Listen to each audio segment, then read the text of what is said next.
If any person, if he satisfies any one of the basic condition, he will be called as a resident. I couldn't satisfy both the basic condition, automatically they're going to call me as a non-resident. The concept when date of leaving and date of returning back, both dates should be written here. His status is non-resident of India as per income tax of 1961 only for previous year 23-24.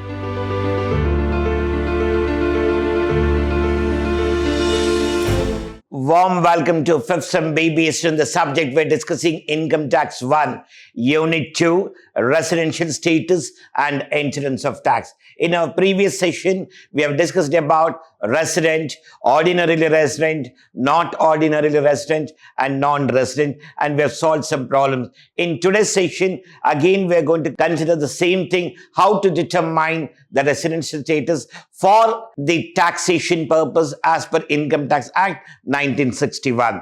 I am Professor Rajesh L.R. from Department of Commerce and Management from Vidhyaashram First Grade College, Temple of Excellence, MYSURU. The problem what we are going to solve in today's session is very simple concept we have taken here, and we are going to identify a person whether he's going to satisfy both the basic conditions and both the additional conditions or not. So if we determine if any person, if he satisfies any one of the basic condition, he will be called as a resident. And with that, if he satisfies both the additional condition, he will be called as resident, ordinarily resident. If a person satisfies only one basic condition and only one additional condition, then he will be called as a resident, not ordinarily resident.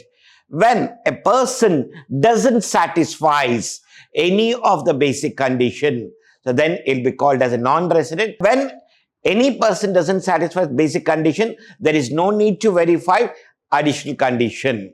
So automatically a person is going to become non-resident for Income Tax Act of 1961 for previous year for the purpose of tax payment. That's it. In today's problem, Mr. Sebastian, a citizen of India, he left India for the first time on 11th May 2023. That's saying that one, till 10th May 2023, I was in India only. From birth till 10th May 2023, I was in India only. Where I went to Germany on official work, and I returned back to India on 22nd March 2024. Means I went 11th May and I returned back on 22nd March 2024. After that, I was in India only. So name of the assessee is Mr. Sebastian. First time I'm leaving India to Germany. When I left 11th May, I left India. When I returned back 22nd March 2024, I returned back. So write the concept when date of leaving and date of returning back. Both dates should be written here. Mr. Sebastian stays in India in the month of April 30 days, and in the month of May 10 days, and in the month of March 10 days. Totally stayed in India for a period of 50 days where he couldn't satisfy first basic condition for not staying for more than 182 days. So first basic condition is not satisfied. The second basic condition we have here, stay in India for a period of 60 days, but he stayed only for 50 days. So therefore, he doesn't satisfy both the basic conditions. When Sebastian fails to satisfy both the basic condition in India for staying only for 50 days during previous year, his residential status will be called as non-resident of India only for the purpose of income tax calculation. So his status is non-resident of India as per Income Tax of 1961 only for previous year 23-24. Next one. I'm Mr. Michael, citizen of India. I left India for the first time on 30th April 2023 and I've returned back to India on 27th March 2024. Thereafterwards, I was in India only. So here we have to identify how many days I was in India and whether I'm going to satisfy my basic condition as per Income Tax Act or not. So first, let us write here the name of the assessee. Name of the assessee. Name of the assessee. Name of the assessee is nothing but Mr. Michael. Mr. Michael. Date of leaving India. I left India for the first time on 30th April 2023. Date of returning back.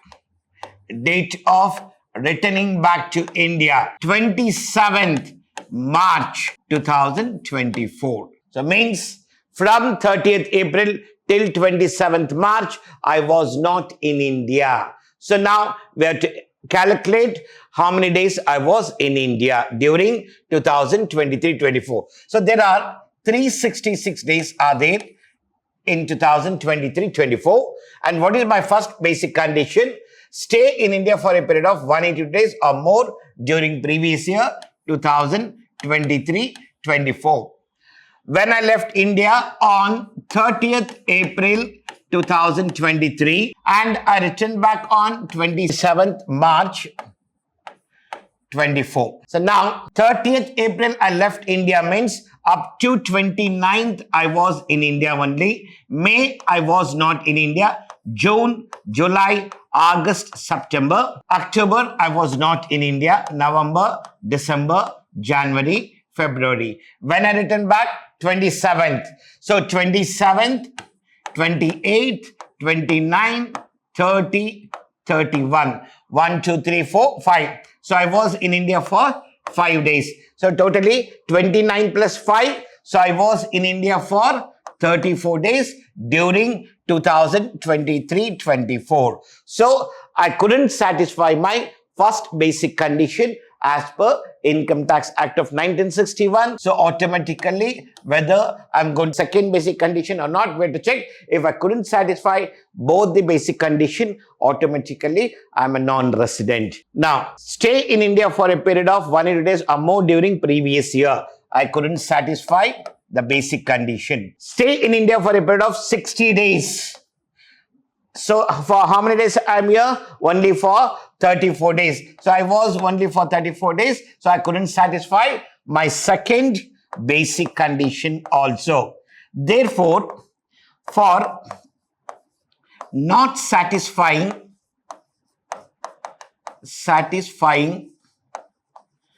both the basic condition,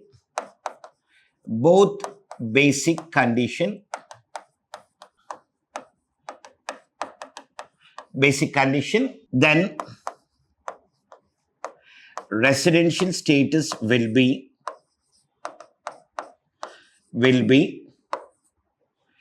non-resident.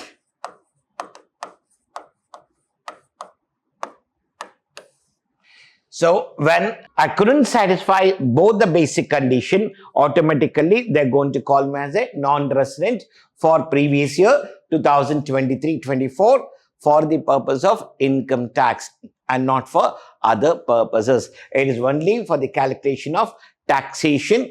The status we are going to identify whether I'm a resident or non-resident. If I'm a resident, ordinarily resident or not ordinarily resident. How we have to calculate or determine the residential status of a person when he's planning or when he's out of the India on official work, whether how many days he was in India, and based on that we are going to determine his status, and we'll just check that one whether it's going to satisfy or not. If he satisfies, automatically be called as a resident, and after that we're going to verify or determine whether is a ordinarily resident or not ordinary resident for previous year 2023-24. In the upcoming session, we're going to have further more problems, including calculation of additional condition points. Thank you to all our 5th Sem BBA students.